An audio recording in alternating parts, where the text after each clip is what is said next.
Ang liham na ito ay para sa inyo na may maraming problema at may mga extraordinary powers.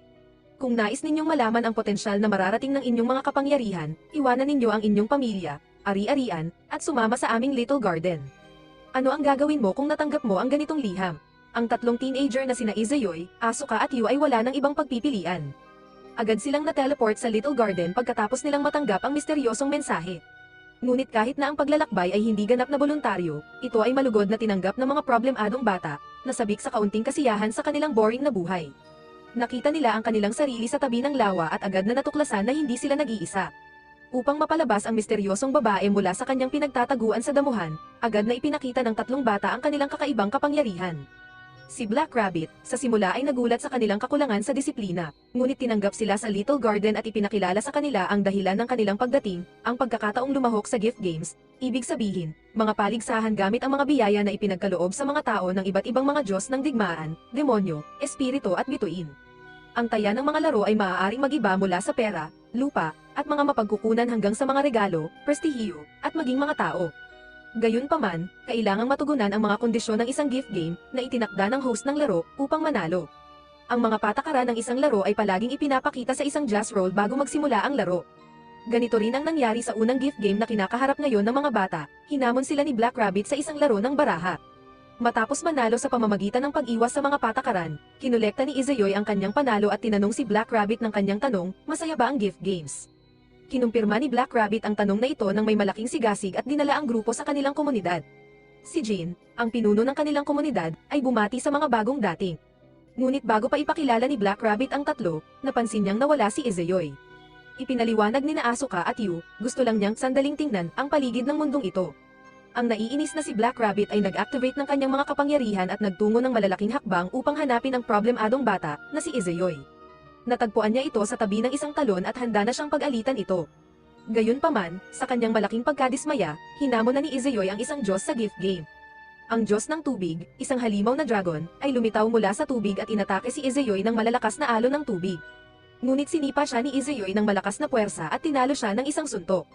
Hindi makapaniwala si Black Rabbit na tinalo ng isang tao ang isang Diyos ng ganoon kadali, ngunit natuwa nang malaman niya na ang premyo para sa tagumpay ni Izayoy ay isang puno ng tubig, na magbibigay sa kanyang komunidad ng walang katapusang pinagmumulan ng tubig. Samantala, dinala ni Jean sina Asuka at Yu sa kanyang komunidad at naupo sila sa isang cafe. Ibinunyag ni Yu na ang kanyang kapangyarihan ay ang kakayahang makipag-usap sa mga hayop. Bago pa man makapagpaliwanag si Asuka ng kanyang kapangyarihan, sila ay naputol ng isang matangkad na blonde na lalaki na nagpakilala bilang si Galdo, pinuno ng Force Garo. Ipinaliwanag niya na gusto niyang i-recruit ang mga bagong dating para sa kanyang sariling komunidad at sinabi sa kanila na wala silang kinabukasan sa mahinang no-name community ni Jean.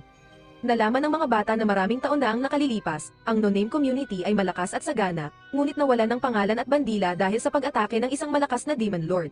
Ngayon, mga 120 na miyembro na lang ang natitira, karamihan sa kanila ay mga bata na wala pang 10 taong gulang. Sila ay nasa napaka hindi kanais-nais na sitwasyon. Ngunit sa malaking kagalakan ni na Black Rabbit at Jean, nagpa siya ang mga bagong dating natanggapin ang hamon at pangakong sasali sa no-name community upang tulungan itong umunlad muli. Ang naiinis na si Galdo ay muling inaway ni Asuka, na ngayon ay ipinakita ang kanyang kapangyarihan sa kanya. Pinilit niya siyang ihayag ang lihim ng tagumpay ng kanyang komunidad, kinikidnap nila ang mga babae at mga bata ng kanilang mga kaaway at sa ganitong paraan nakokontrol nila ang mga ito. Ang hindi alam ng mga komunidad na ito na hinaharas, gayunpaman, ay matagal nang tinapos ni Galdo ang mga bihag. Nang sa wakas ay pinalaya ni Asuka si Galdo sa kanyang kontrol, galit na nagbago siya sa isang mabalahibong halimaw na tigre. Gayunpaman, napigilan siya ni Yu, at hinamon nila siya sa isang laban kinabukasan. Pagkatapos sumali sina Black Rabbit at Izayoy sa grupo, nagtungo sila kay Shiroyasha, isang makapangyarihang Demon Lord ng Thousand Eyes Trade Community na nangakong protektahan ang kapayapaan at naging floor master ng east side ng Little Garden. Naakit si Izayoy sa kapangyarihan ni Shiroyasha at hinamon siya. Agad silang napunta sa game board ni Shiroyasha, isang malawak na nightscape na may mataas na bundok. Ipinaliwanag ni Shiroyasha na siya ang espiritu ng araw at puting gabi, at tinawag ang isang griffin upang subukin ang lakas, karunungan at tapang ng mga manlalaro. Nagboluntaryo si Yu at sumakay sa griffin, na agad na lumukso sa paligid ng bundok kasama siya. Mahirap na humawak si Yu, ngunit ang hawak ng kanyang kwintas, na ibinigay sa kanya ng kanyang ama, ay nagbigay sa kanya ng lakas na kailangan niya upang ipasa ang hamon. Bilang gantimpala, nakatanggap ang tatlo ng kanilang mga gift card mula kay Shiroyasha, na magagamit nila upang pangalanan at itago ang kanilang mga kakayahan. Sa malaking pagkagulat ni Shiroyasha, gayunpaman, hindi matukoy ng card ni Izayoy ang kanyang kakayahan. Pagkatapos ng kanilang unang kapanapanabik na araw sa Little Garden, sina Asuka, Yu, at Black Rabbit ay nagpasyang samantalahin ang puno ng tubig ni Izayoi at magpahinga sa isang mainit na paliguan. Pagkatapos, binigyan ni Black Rabbit ang mga babae ng mga bagong damit na may kasamang mga protective aura. Samantala, nakakita si Izayoi ng isang grupo ng mga mananakop mula sa Force Garo community sa teritoryo ng mga no-names. Hiniling nila sa kanya na talunin si Galdo at wasakin ang Force Garo, dahil hindi nila ito magagawa dahil kinuha ni Galdo ang kanilang mga pamilya bilang bihag. Ipinahayag ni Izayoi sa kanila na pinatay na ni Galdo ang mga bihag. Ngunit ipinangako niya sa mga desperadong lalaki na ang kanilang pinuno na si Jin ay personal na haharapin si Galdo at ang mga Demon Lords at maghihiganti sa kanila. Si Jin ay naiinis sa pangako ni Izayoi at kinausap siya ng masinsinan pagkatapos. Ngunit ipinaliwanag ni Izayoi ang kanyang plano sa kanya, dahil ang no-name community ay walang pangalan o bandila, kailangan nila ng isang bagay na magrerepresenta sa kanila.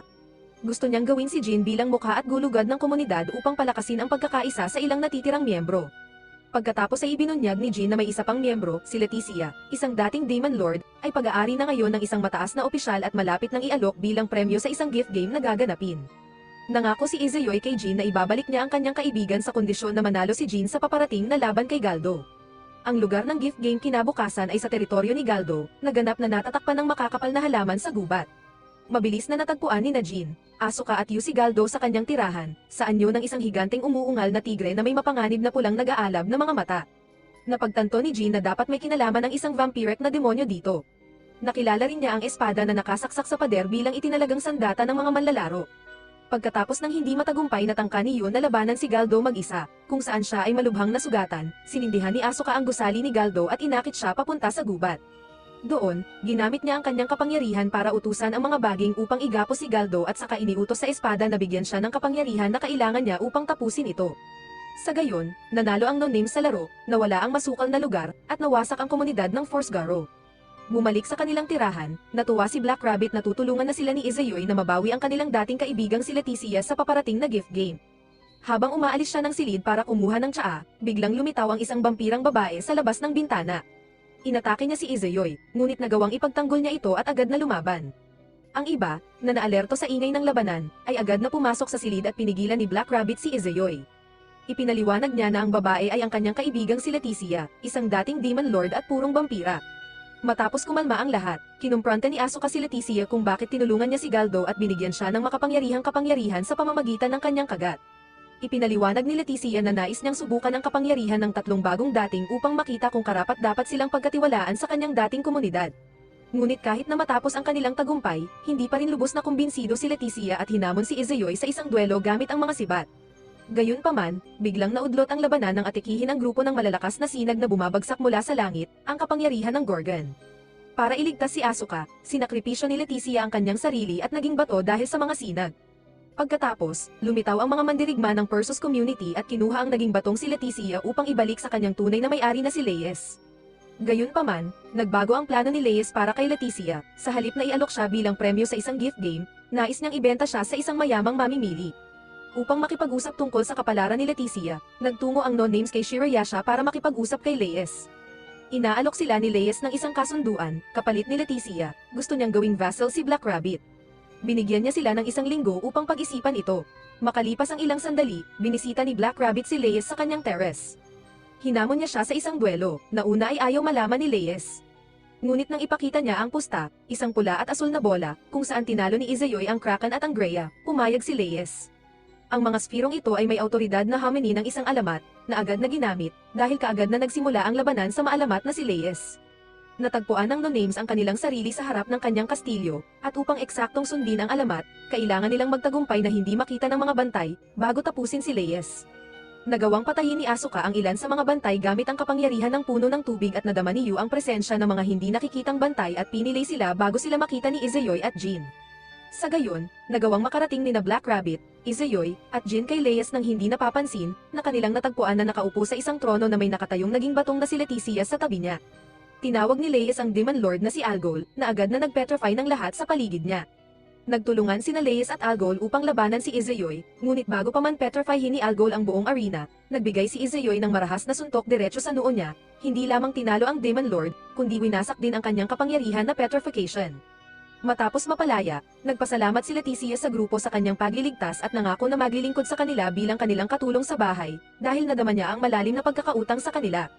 Makalipas ang ilang araw, nakatanggap sina Izayoy, Asuka, at yun ang isang misteryosong liham. Ito ay isang imbitasyon para sa pagdiriwang ng pagtaas ng Fire Dragon. Nagalit ang tatlo na nais ni Black Rabbit na ipagkait sa kanila ang masayang pista at binyantaan siya sa isang liham na iiwan nila ang no-name community kung hindi sila matunto ni Black Rabbit bago matapos ang araw. Nagalit si Black Rabbit sa tatlong problemadong bata at agad na umalis kasama si Leticia para hanapin sila. Samantala, nag-iisip ang mga bata kung paano makakarating sa selebrasyon na 780,000 milya ang layo sa North Side at nagpasyang humingi ng tulong kay Shiroyasha. Ipinaliwanag ni Shiroyasha na siya ang co-organizer ng pista, na ang layunin ay ideklara ang 11 taong gulang na si Sandora bilang bagong Northern Floor Master at head ng Salamandra. 2 beses na pumalakpak si Shiroyasha at agad silang tinransport sa North Side. Ngunit hindi nagtagal, biglang lumitaw si Black Rabbit sa harapan ng tatlong tumakas na galit na galit. Una niyang nahuli si Yu at saka nagtungo kay Asuka at Izayoy, na muling natunto ni Black Rabbit. Gayunpaman, hindi sumuko si Izayoy nang walang laban, at nagkaroon sila ng matinding labanan sa ibabaw ng mga bubong ng Salamandra.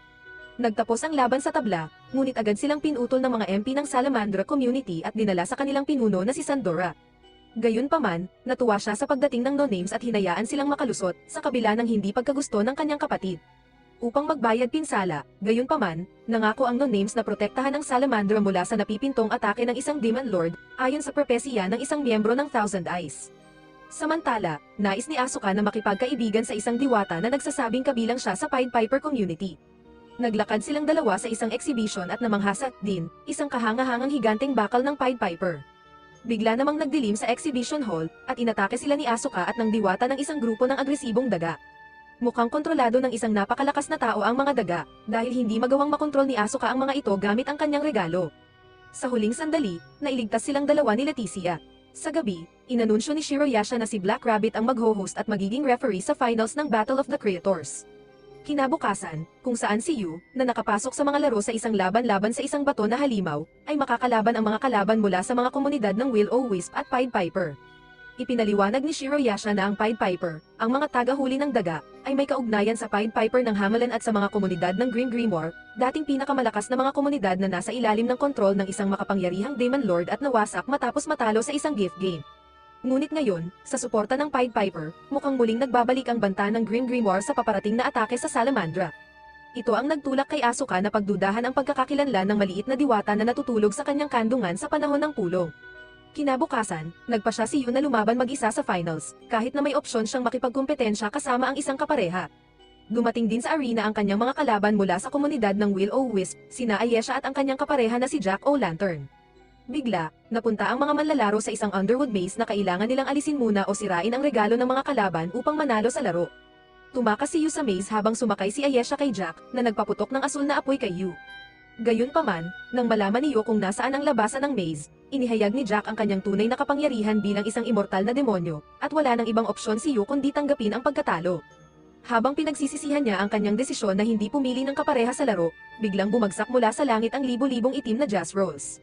Dumating na ang napipintong atake ng Demon Lord, biglang naghiwa-hiwalay si Shiroyasha mula sa no-names at nasilyuhan sa isang spur ng itim na usok, dahil hindi siya pinapayagang lumahok ayon sa mga patakaran ng laro.